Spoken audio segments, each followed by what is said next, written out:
G'day, I'm Patrick Canion, Head of Advice Switzerland for Atlas Wealth Group, and welcome to Alpine Aussies, where we profile Australians living and working in Switzerland. Today our guest is Duncan Myers Biggs. Alpine Aussies.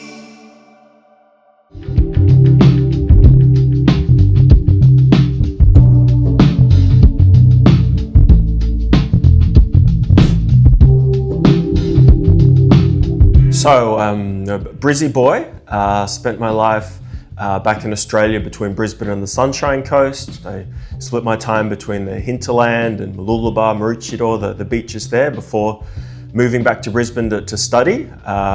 Started my career there and then moved over here. I'm married, so I have a Swiss wife. Met her here and we have two beautiful twin girls, aged 3 together. So already back in Brisbane, I'd started my career with one of the big 4 firms in audit. As a young guy straight out of university, was enjoying my time there. Saw an opportunity in Switzerland and so moved over here with that firm. It's worked out very well. So after 14 years plus, I'm still here. So now as an audit partner in a big 4 firm, serving multinational companies either headquartered here in Switzerland or large international groups with an important presence here. How was it when you first moved to Switzerland? You arrive here, completely new country. Yeah, so I get asked about that quite a bit. It was a change, of course, but it was quite an easy one in some respects. I came with the same employer, so I was working with a different client, different teams, but I was familiar with the day-to-day. And then it's an easy place to live as well, which helps. Yeah. Everything works. Public transport is fantastic. It's a small city. So bit of an adjustment period, but it's I thought of it as moving from one great place to live to another. Ça va? Ça va? Assez bien. It depends who I'm speaking to. I'd say it's decent at a conversational level.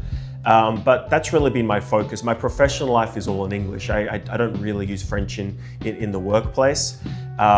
Where I'm working, it's an international firm. I'm serving international clients. It's really not required.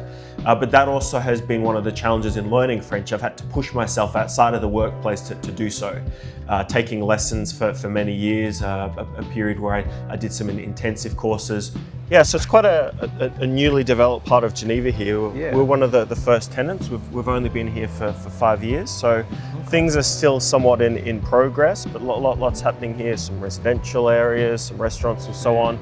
Here we've got a view up to the Salève. It's beautiful there. So I love that. Sitting just over the border in France, but still one of my favorite parts of Geneva in a way. It's certainly part of the life here. So very easy just to take a bus out there and hike up. It's something I do quite regularly. It's a kind of a half-day activity, up and back in about 2.5 hours. One thing I miss, it's somewhat surprising perhaps, is Australian sports. So I'm a big footy guy. Footy is AFL, of course, just to clarify. So still managed to watch my beloved Cats via the streaming services. But I do miss cricket a lot, actually, as well. Growing up in Brisbane, listening to cricket on the radio, it was part of the summer soundtrack. And so particularly on a day like today in Geneva, where it's 30 degrees plus and it's real summertime, kind of wish that I could tune in to the test cricket. That's one element. The other one is the sunshine. Geneva's beautiful and summer in particular is amazing, but November can be a bit grey. And then sometimes when it gets to February, the winter's been a bit long and so I'm missing some of those beautiful sunny Brisbane days.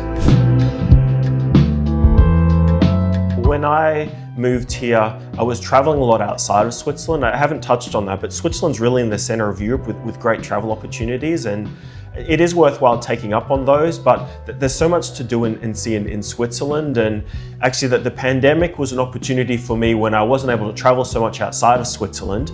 I spent a lot of time in the mountains and in the lakes and kind of fell in love with Switzerland all over again. So I would recommend really traveling around and seeing as much of Switzerland as possible. It's beautiful, and even now on the train ride back from Zurich or Bern, for example, to Geneva, when I go past the lake, it still amazes me how beautiful it is, and I'm so grateful to be able to live in such an amazing place.